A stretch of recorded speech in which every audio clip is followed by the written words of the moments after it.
Aunque las Naciones Unidas han ya determinado un día para la mujer, la verdad es que la mujer merece todos los días del mundo y sobre todo aquellas que son madres que tanta entrega tienen a los hijos, inclusive en la política donde hay gobiernos femeninos son muy exitosos. En Finlandia de los 16 ministros, 12 son mujeres y es un país que marcha a las mil maravillas y además tenemos ejemplos de Margaret Thatcher, la misma Golda Meir, es decir, son ejemplos en la conducción de los países. Sé que en el caso de Missy Moncada, que es periodista e investigadora, estuvo hace poco también en la Universidad Central. Cuéntanos un poco sobre esto. Embajador, muchísimas gracias por la oportunidad. Saludo a todas las mujeres de Globovisión, especialmente a las de Brújula Internacional. Y sí, estuvimos en el marco del Día Internacional de la Mujer, este pasado 8 de marzo, en la biblioteca específicamente, y para mí fue un honor poder compartir con profesoras, doctoras también de la Casa que Vence las Sombras, específicamente me encantó muchísimo la ponencia de la doctora Serpa, que maneja la parte de la maestría de la mujer, y yo creo que son espacios maravillosos porque con la educación es que avanzamos en la sociedad. Y sabemos que hay una frase que no dice el celebrar, pero realmente es conmemorar el Día Internacional de la Mujer. Un día que es como para pensar, para hacer retrospectiva en varios países en el mundo y específicamente en Venezuela, de lo que estamos haciendo, del empoderamiento de la mujer, de esta igualdad, de este derecho al trabajo, al voto, que bueno, en estos tiempos uno lo dice tan fácil, pero en otros tiempos pues eso era casi que impensable. Hablabas cuando salía la entrevistada anterior, una mujer de tu edad que está en el Medio Oriente siendo mujer y haciendo negocios con todo éxito. Maravilloso. Dentro del campo de la economía, o sea que es posible tener todos los horizontes al margen de las situaciones religiosas o políticas. Eso me encanta porque yo creo que después que comenzó todo esto del internet y que tenemos, que nos unimos, porque ya nos unimos, ya no hay esas barreras comunicacionales que de pronto para poder hasta viajar a un país aquello era increíble o para recibir simplemente una tarjeta de un familiar que tenías en Europa duraba con esa carta casi que 2 meses para que llegara a nuestro país. Hoy en día las tecnologías pues y la innovación hace que las distancias se acorten y a mí me parece todo esto una maravilla porque en un mundo en el que necesitamos expandirnos y en una juventud que más bien está arrasando con tanta innovación y con tantos pensamientos diferentes, apegados por supuesto a amar a esta madre tierra, porque el concepto ecológico no lo podemos dejar a un lado. Me parece maravilloso que una mujer emprenda en esos lugares que son tanto espacios como para caballeros y que nos traiga esa alegría hacia Venezuela y que volteemos la mirada y que muchos de los empresarios, y precisamente ese es el tema que yo abordo, el de emprendimiento, pero después de 3 o 4 años ya ese emprendedor es un empresario y que tenga la oportunidad de abrir sus cuentas en otros países y poder realizar transacciones excelentes, porque se está llevando hasta emprendimientos, por ejemplo, en esto de la ruta del cacao o del café, por poner un ejemplo, otros rubros, aguacate, piña, que lo pueden hacer agricultores que en otros tiempos no pensaban realizarlo y que hoy en día se abren esas puertas a nivel mundial, me parece extraordinario. Sobre todo tú que vienes de una zona que produce tanto, que inclusive Caracas disfruta de esas hortalizas de la Grita y del estado Táchira, ¿no? Venimos, y esa es la parte más linda que tenemos aquí tú y yo, tú también eres del estado Táchira, venimos de la ciudad Atenas, como le llamamos, de la Grita. Atenas del Táchira. Además que nosotros nos sentimos muy orgullosos de tener este representante aquí en Globovisión, como es usted, embajador. Y bueno, yo, por supuesto, oriunda de esa tierra trabajadora, porque eso fue lo que nos enseñaron nuestros padres y nuestros abuelos. Sí, venimos de las montañas, de esa tierra agrícola que produce casi que, bueno, un porcentaje bastante elevado, por no decir un número, pero yo creo que más del 70 o el 80% de todas las verduras, de todas las hortalizas, pues las traen los ferieros, la gente de la Grita, gente bella y trabajadora, porque eso para nosotros es una cultura. Es importante, sí, la cultura también, esencial desde la que somos pequeños.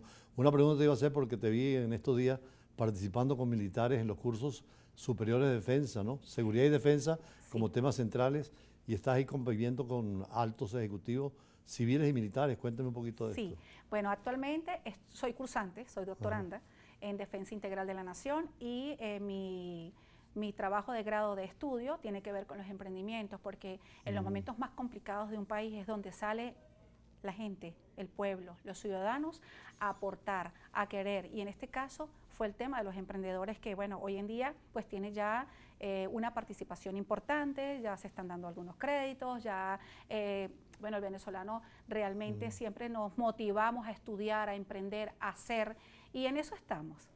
Ese contacto de igualdad entre civiles y militares allí en la academia es mucho más fácil, ¿no? Bueno, realmente yo me siento muy orgullosa de nuestra Fuerza Armada Nacional Bolivariana, me siento muy orgullosa porque yo siento que Venezuela, el venezolano como tal, pues nuestra historia, si la volteamos nuestra mirada, venimos de un ejército libertador. Y bueno, en gran parte el andino, por supuesto, en su familia siempre hay un militar, y lo decimos con mucha honra y con mucho respeto. Un andino siempre dice, bueno, en la familia debe haber un militar, un sacerdote, un médico, claro, fíjense, un educador. Por supuesto, me parece muy bien. Por cierto, no quiero dejar de lado esa investigación que tú has hecho en materia de fuertes en Venezuela, porque estuvimos aquí con agregado militar de la Embajada de España, de la Marina, y nos decía que Venezuela tenía las mejores posiciones defensivas y construcciones extraordinarias que hay que reanimar y rehacer. Sí, que hay que dar a conocer. Las fortificaciones, conocidas mayormente por el coloquio venezolano, por el día a día, le dicen los castillos. Sobre todo vamos a trabajar, en este caso, a la pregunta que me haces, las fortificaciones del Ávila. Son fortificaciones abaluartadas, fueron más de 20 fortificaciones que se realizaron. Nosotros trabajamos en este estudio, le llamamos las llaves, y si decimos las llaves, aquel punto donde ingresan en aquel entonces los filibusteros, los piratas. Bueno, Walter Reilly estuvo en Caracas. Eso es correcto. Los ingleses, que no solamente se contentaron con el Esequibo, sino que querían también tomar Margarita y llegar hasta Caracas. Sí, las grandes llaves y fortificaciones podemos decir que son las de Puerto Cabello, un castillo hermosísimo. Tenemos la de Maracaibo, la llave de Maracaibo, la de Puerto Cabello, la de La Guaira, tenemos la de Margarita y bueno, por supuesto hacia la Guyana, que efectivamente ya desde la época colonial pues habían incursiones de ingleses en esa zona. Bolívar fue el primero en reclamar con nuestros embajadores en Londres esa incursión, porque les dieron apenas unos 40 kilómetros los holandeses a los ingleses en 1814 y querían llegar hasta las bocas del Orinoco, ¿no? Ustedes han estudiado mucho el tema, me imagino, en sus seminarios. Sí, claro, muy interesante, y que ya eso está estudiado desde esas épocas aproximadamente.